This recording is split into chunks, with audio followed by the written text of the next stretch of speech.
sekarang kita langsung menuju ke game yang kedua antara Onyx Prodigy versus Geek Fam di Piala Presiden Esports 2022. Enjoy the game. Yes, inilah dia. Kali ini masih menuju ke arah mid lane. Sudah ada 2 orang berkumpul dari Geek Fam, begitu pula dari Onyx Prodigy. Kali ini Ruby menjadi roamer. Dia bakal cukup pede untuk melakukan zoning dengan adanya nanti level keempat Emerald Vended yang bisa menarik siapapun. Tapi kali ini sedikit demi sedikit stuck dari seorang Yura mulai dilancarkan, mulai ditabung untuk di early game seperti ini. Oke, tapi sekarang kita pergerakan dari roamer kedua. Roamer menuju ke bagian gold lane sementara di bagian bawah. Apakah Benedetta dari seorang Fenrir mampu untuk mengetahui keberadaan dan posisi dari teman-teman Geek Fam? Melihat di depan sana sudah ada Little Wonder yang pertama diamankan oleh seorang Exort dan mulai menuju ke arah jungle. Dari Onyx Prodigy terlihat 1v1 situation di area jungle. Pakuito ataupun Julian di sana beradu tatap, tapi sementara itu masih bisa didapatkan oleh seorang Vimornov. Creep jungle yang pertama tadi meskipun ada engage dari seorang Exort. Yes, betul sekali. Di arah bottom lane kita bisa mengintip Benedetta mencoba untuk mengintip sedikit ke arah jungle milik Geek Fam, tapi masih belum mengambil langkahnya. Yang pasti nggak mau terlalu terburu-buru. Di arah mid lane juga nampaknya masih cukup jual beli serangan aja. Kalau kita melihat untuk di permainan kali ini, Onyx Prodigy tidak seagresif di game pertama. Mereka lebih berhati-hati lagi. Mereka nggak mau sampai kesalahan di game pertama terulang kembali. Nampaknya ini mereka bermain bakal lebih dipikirkan ya. Setiap langkahnya lebih pasti, lebih konsisten. Tapi kalau lihat kedua tim masih bermain pasif banget, jadi belum ada engage yang dilakukan terlalu dalam juga. Lihat sekarang, Turtle presented by Lita sudah mulai hadir di Lane of Down, dan kedua belah tim sudah mulai bersiap juga. 4 member dari Geek Fam maupun 4 member dari Onyx Prodigy bersiap di depan sana. Kita lihat Rapture belum membuka engagement-nya, langsung saja poin total dikeluarkan, tapi Shadow Stampede dan automatic blow, reward manipulation dikeluarkan, tapi ternyata Vimornov yang masih on point mendapatkan Turtle yang pertama. Dan sekarang Flicker melarikan diri ke bagian belakang. Rapture masih bisa survive, tapi dia harus kehilangan beberapa detik karena flickernya nggak akan ada untuk 2 menit ke depan. Bahkan Luke pun mempop up flickernya untuk melarikan diri dari gempuran player Onyx Prodigy yang mencoba melakukan engage ke dirinya. Yes, di arah bottom lane kali ini kita melihat Luke mencoba untuk masih memanage lane-nya terlebih dahulu. Sedangkan disengage dari Onyx Prodigy bermain lebih sabar lagi. Moon sudah mendapatkan Windtalker-nya. Ada sedikit attack speed kali ini yang bisa membuat seorang Melissa Moon lebih pede lagi untuk menzoning out ke arah Kadera.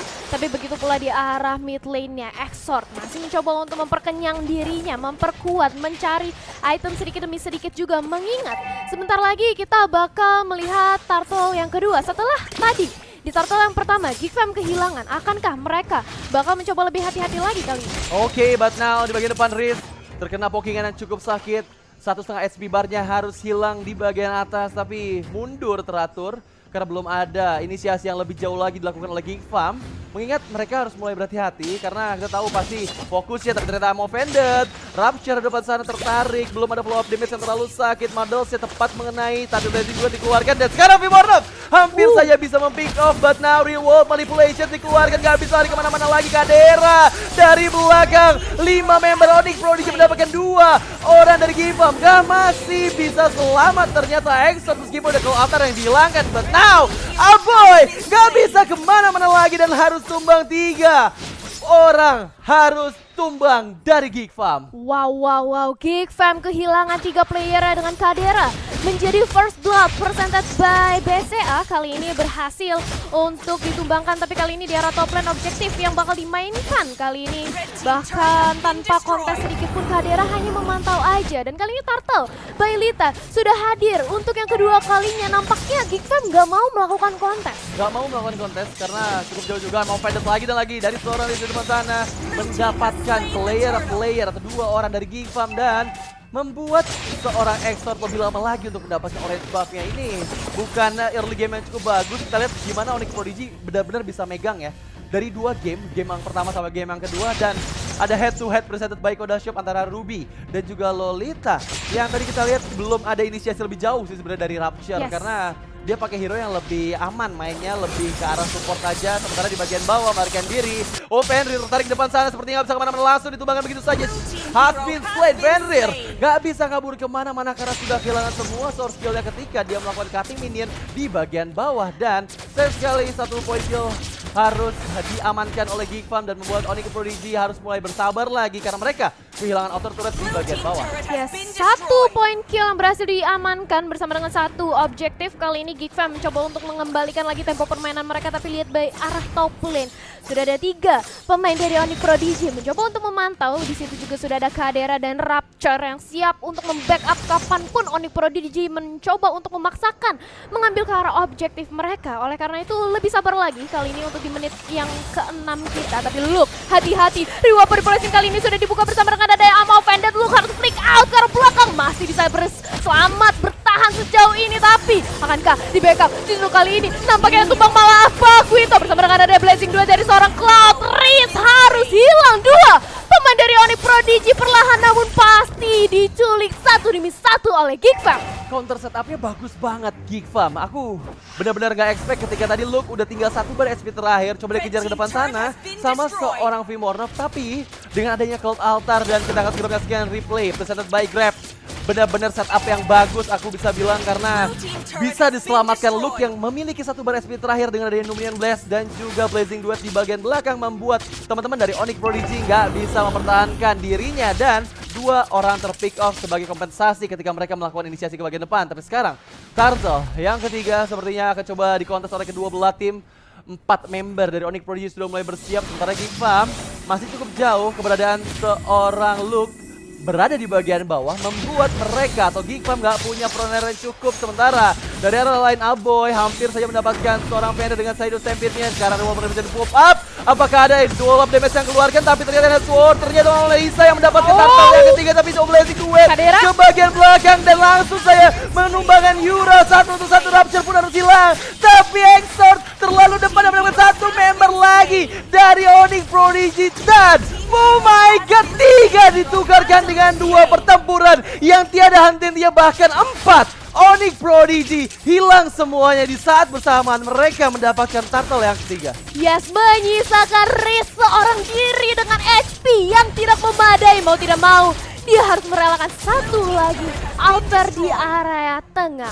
Outer mid sudah hilang, otomatis jungler purple buff dari teman-teman Onyx Prodigy kali ini bakal terbuka selebar-lebarnya untuk Exort bisa untuk nge-invading. Tapi tunggu dulu, bagi teman-teman yang lagi nobar PPN ini bisa banget sambil order Grab karena diskon sampai dengan 50%. Langsung aja gunakan promo dengan grb.to/ppe atau bisa langsung di scan barcode yang ada di bawah. Yes, jadi langsung aja teman-teman buat yang mau dapat diskon 50% loh, mau jajan ataupun pulsa kan bisa langsung scan QR code yang ada di bawah. Dan back to the game, kita lihat sekarang Geek Farm meskipun di awal-awal gamenya sempat kesulitan, mereka tertinggal dari segi network, tapi dengan adanya momen yang bagus tadi, benar-benar bagus banget dari Geek Farm. Tapi sayang sekali kita ada troubleshooting sebentar untuk memastikan semua player bermain dengan lancar. Dan ya untuk 8 menit awal aku bisa bilang masih cukup aman untuk kedua tim. Mereka sama-sama kuat, objektif pun gak terlalu kalah banyak. Meskipun tadi objektif turtle yang ketiga berhasil diamankan oleh Melissa, tapi dengan 4 orang member yang hilang itu adalah kerugian juga untuk Onyx Prodigy. Betul, dan bahkan bisa kita saksikan di menit kita yang sudah berjalan 8 menit ini, networknya itu sama banget, sama-sama 24. Kak, jadi bisa dipastikan ini adalah game kedua yang sangat sengit dari kedua belah pihak, saling jual beli serangan, tukar nyawa, tukar objektif bahkan. Namun tadi di detik-detik terakhir sebelum pause juga kita melihat adanya 1 mid lane yang sudah rontok outernya. Itu merupakan sebuah keuntungan banget untuk Geek Farm. Jadi Onyx Prodigy mereka harus bisa men-setup bagaimana purple buff-nya ini nggak di-invade terus-terusan oleh seorang Exort. Ya, karena dari tadi kita lihat Exort udah ngambil purple buff juga dari milik Vimornov dan membuat Onyx Prodigy harusnya semakin dalam tekanan lagi sih. Aku nggak tahu ya, ini Geek Farm tuh kuat banget melakukan comeback. Entah kenapa ya, tadi udah sempat ketinggalan 3000 network di menit ke-6 kalau nggak salah. Tapi dengan momen-momen seperti di turtle ketiga barusan, ini membuat Geek Farm unggul lagi dan sekarang menyamai lagi. Jadi apa namanya, bakal sulit banget untuk Onyx Prodigy tentunya. Ketika Geek Farm udah punya network yang sama, mereka udah punya item ya seenggaknya nggak terlalu jauh beda lah ya sama Onyx Prodigy. Ini harusnya dari Geek Farm lebih kuat sih, karena yang tadi aku bilang ya, mereka punya Faramis. Untuk teamfight ini bagus banget. Teamfightnya enak. Ya, teamfightnya enak meskipun dari Onyx Prodigy mereka bawa Yip. Yves dikombo dengan Ruby yang tadi kita lihat beberapa kali juga membuat player-player dari Geek Farm ini nggak bisa melarikan diri. Tapi dengan adanya Cloud Altar, mereka masih punya nyawa cadangan untuk bisa melakukan team fight. Betul banget, dan menurut aku ini permainan counter fight-nya ya, counter fight setupnya ya dari seorang Geek Fam. Tim Geek Fam itu bagus banget ketika mereka yang diharas, mereka bisa sedemikian rupa justru kayak mengoutplay gitu permainan dari Onyx Prodigy yang tadinya mereka mau tumbang, justru mereka menumbangi gitu. Jadi harus lebih hati-hati lagi dari Onyx Prodigy untuk men-setupnya, jangan sampai bisa di counter setup lagi oleh Geek Fam karena mengingat dengan adanya Geek Fam yang tadinya udah tertinggal, kali ini Geek Fam udah cukup memadai untuk menyamakan posisi lagi. Ya, kalau yang aku notice dari Onyx Prodigy sebenarnya, ini mereka dari awal pun udah bagus nih, permainannya kuat banget, microplaynya bagus dan mereka bisa nguasain banyak banget dari segi jungle maupun objektif dari Geek Farm. Tapi lagi-lagi mungkin agak kurang disiplin sih menurut aku, karena mereka gampang atau bukan gampang sih, tapi lebih gampang untuk ketarik atau ke-kiting sama player-player Geek Farm dan membuat Geek Farm dengan counter setupnya ini mengembalikan keadaan. Itu harus dinotis sama player-player dari Onyx Prodigy agar mereka nggak terpancing untuk yang kedua kalinya di menit-menit yang akan datang. Nggak terbawa ya. Nggak terbawa, karena dari tadi Geek Farm tuh ngalir banget buat mereka mau ke-kiting. Dan sekarang kita langsung back to the game, di mana menit menunjukkan menit ke-8, kita belum menyaksikan adanya Lord yang muncul. Sejauh ini masih 35 detik lagi menuju Lord yang pertama. Dari segi objektif, masih dimenangkan oleh Geek Farm. Mereka berhasil mengamankan 3 outer turret milik Onyx Prodigy. Sementara Onyx Prodigy meskipun mereka nggak punya network yang berbeda jauh, tapi harus mulai berhati-hati karena setup dari Geek Farm dengan crowd control yang mereka punya serta dengan adanya immortal gratis dari Paramis, ini harus jadi pertimbangan Onyx Prodigy ketika melakukan inisiasi sih. Yes, betul sekali, dan nampaknya dari Onyx Prodigy juga kali ini lebih berhati-hati lagi, lihat bagaimana mereka men-setup aja, memantau aja kali ini, dan bahkan Lord kali ini sudah hadir presented by Samsung Galaxy A Series. Dan nampaknya bakal mencoba untuk melakukan team fight kali ini. Reward Manipulation juga sudah langsung aja di open. Bahkan Blazing Duet sudah langsung dilancarkan oleh seorang Kadera. Mundur kali ini dari Onyx Prodigy. Terpecah team fight dan bahkan satu orang Pakuito sudah berhasil untuk ditumbangkan di depan sana. Disusul dengan adanya Yura. Lari sekencang-kencangnya dari seorang Fenrir. 2 hilang. Lord kali ini bakal enak banget untuk diambil oleh teman-teman dari Geek Fam. Ya, lagi-lagi kita lihat Onyx Prodigy meskipun mereka inisiasi duluan, tapi Geek Fam ini bisa nge-counter terus. Tadi dengan bagusnya seorang Kadera Blazing Duet ke bagian belakang yang membuat Yura nggak bisa terus diam diri untuk mengeluarkan tetesan-tetesan dari Reward Manipulation dan membuat counter setup yang baik lagi dari Geek Farm. Dan sekarang Lord yang pertama sudah berhasil diamankan, langsung spawn begitu saja menuju ke bagian mid dari Onyx Prodigy. Kita bakal segera menyaksikan apakah Onyx Prodigy mampu untuk terus bertahan. Melihat kalau dari late game, ini Geek Farm harusnya lebih megang sih. Karena mereka punya control yang banyak, mereka punya Blazing Duet, punya double immortal juga apabila mereka mengantongi satu item immortality dan juga ada Cloud Altar.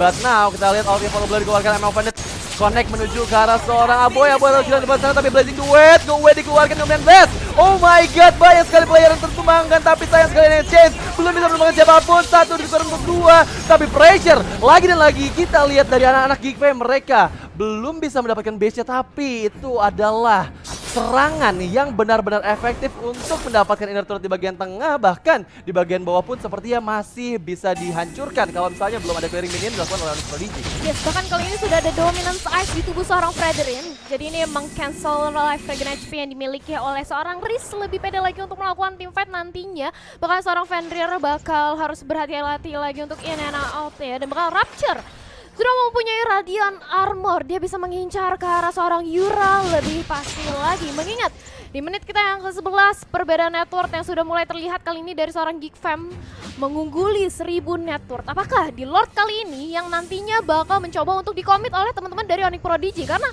ini Lord yang ketiga ini adalah harapan mereka. Kedua. Iya, Lord yang kedua. Tapi masih cukup jauh, dan sekarang di bagian depan Run Love Kill. Oh, Vendetta Railroad Manipulation dikeluarkan, tapi Blazing Duet. Nom dan Blast mengenai satu orang member saja. Go Away di pop up untuk melarikan diri, tapi masih ada Battle Mirror Image kembali belakang dan sekarang Fenrir seorang diri di bagian depan. Ternyata belum ada player dari kedua belah tim yang bisa di pick off. Inisiasi dari kedua belah tim cukup aman, mereka bermain rapi banget aku bisa bilang. Dengan adanya Moon tadi mengeluarkan go away-nya tepat sekali waktunya, membuat player-player dari Geek Farm gak bisa mendapatkan 1 poin kill sama sekali meskipun setup-nya dari Geek Farm udah benar-benar bagus. Mereka mengeluarkan 19 tepat sasaran. Blazing Duetnya bisa ke bagian belakang dan soul altarnya ditahan ketika player dari Geek Farm udah sekarat. Dan lagi-lagi beberapa player dari Onyx Prodigy terutama Moon bisa menyelamatkan rekan-rekan dari Onyx Prodigy. Yes, dan kali ini kita bakal menuju Lord yang ketiga di 30 detik lagi. Lord yang kedua, sorry, aduh. Lupa terus ya. Lupa terus ya. Ya, Lord yang kedua di 30 detik lagi kurang lebih. Dan sejauh ini dari kedua belah tim masih cukup bersabar untuk melakukan setup nantinya di arah Lord pitnya. Karena ya seperti yang kita lihat, Onyx Prodigy mereka di area mid dan juga di area top lane ini menyisakan base turret aja. Dengan Geek Fam mengambil Lord yang kedua, ini bisa banget untuk langsung mendobrak masuk ke area base. Yes, dan langsung saja Lord Camp presented by Samsung Galaxy A series sudah mulai muncul di Land of Doubt, di mana Lord sudah di-enhance di menit yang ke-12 ini. Dan di arah depan Riz, seorang diri enhance seperti yang pick up dirinya dan langsung saja Kadera mendapatkan 1 poin kill tambahan. Ini adalah momen-momen yang tidak baik untuk Onyx Prodigy, mengingat mereka waktunya untuk kontes Lord di Lord yang kedua, tapi sekarang setup masih coba diinisiasi oleh Onyx Prodigy di bagian depan. Void Crystal mengganggu pergerakan dari anak-anak Geek Farm. Sementara Lordnya langsung dipukul begitu saja. Fenrir harus berhati-hati meskipun masih ada Immortal. Luke mencoba untuk mendapatkan Fenrir depan, tetapi Flicker mendapatkan 2 orang lagi. Cold Altar dibom untuk menyelamatkan diri, tapi sekarang ada Reworld Manipulation dari seorang Yura untuk membantu teman-temannya kabur, tapi nggak bisa. Avoid terlalu sakit. Flicker yang dikeluarkan dapat now.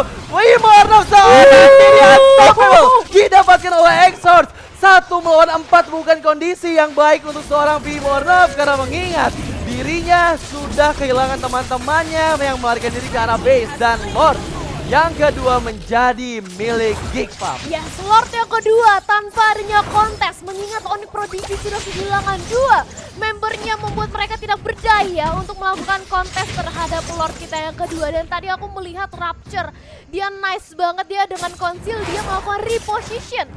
Sehingga ketika sudah ada teamfight yang dilancarkan oleh Onyx Prodigy, dia sebagai tanker, dia tuh masih sehat banget loh. Masih bisa banget lagi untuk melanjutkan teamfight-nya jikalau Onyx Prodigy mencoba untuk memaksakan melakukan kontes terhadap Lord. Tapi kali ini Geek Fam dengan Lord yang kedua langsung menuju ke arah mid lane. Akankah Onyx Prodigy masih bisa untuk menahan agar tidak meruntuhkan base turret mereka? Ya, sepertinya akan cukup sulit juga meskipun dari Onyx Prodigy masih memiliki Revolt Manipulation dari Yura. Tapi kalau aku bisa bilang ini dari tadi setup yang bagus dari Geek Farm, dari Numian Blast dan juga Luke yang mau mengeluarkan semua spell yang dia miliki demi untuk mendapatkan player dari Onyx Prodigy. Tapi sekarang dive in, Lord menuju ke arah base turret di bagian mid. Jadi template dikeluarkan, belum menarik siapapun di depan sana. Masih mencoba menunggu momen yang tepat meskipun ada Muddles yang mengganggu pergerakan dari anak-anak Geek Farm di bagian bawah. Base turretnya sudah bisa dilindungi dengan cukup baik meskipun Lord yang kedua sudah hilang dari line of done. But now wave minion selanjutnya sudah mulai maju. Magic Sentry di pop up dari teman-teman Onyx Prodigy. Dalam bahaya base turret di bagian bawah, sepertinya akan langsung di-engage itu saja. Tapi ada light teman blow dan juga Petri Vayne dikeluarkan. Sementara itu NHS menurut 1 member Blazing Duet 19 belum mengenai siapapun. Tapi masih ada Cold Altar yang menyelamatkan nyawa mereka. Belum ada yang ditumbangkan dari Geek Farm. Sementara base-nya, base turret dari Onyx Prodigy di bagian bawah masih bisa diselamatkan anak-anak Onyx Prodigy. Wow, masih bisa bertahan sejauh ini, masih bisa untuk bernafas sejauh ini kalau dari Onyx Prodigy. Tapi lihat bagaimana dari Exort mencoba untuk kabur Reworld Manipulation, dan bahkan dari Vimornov harus ditumbangkan lagi, mencoba untuk mendapatkan targetnya lagi. Moon harus mundur, Moonnya sekarat, go away, mencoba untuk menjauhkan musuhnya, masih bisa selamat sejauh ini. Tapi lihat bagaimana Luke harus tumbang, begitu pula disusul oleh seorang Fenrir di depan sana. Blazing Duet benar-benar pedih banget. Base mereka kali ini terbuka lebar 3 lawan 4, bukanlah hal yang baik. Masih mencoba untuk menahan, masih mencoba untuk dipaksakan. Amo Vendetta berhasil terkonek, tapi lihat bagaimana kali ini dari seorang Yura harus tumbang bersama dengan base yang pecah. Dan Geek Fam 2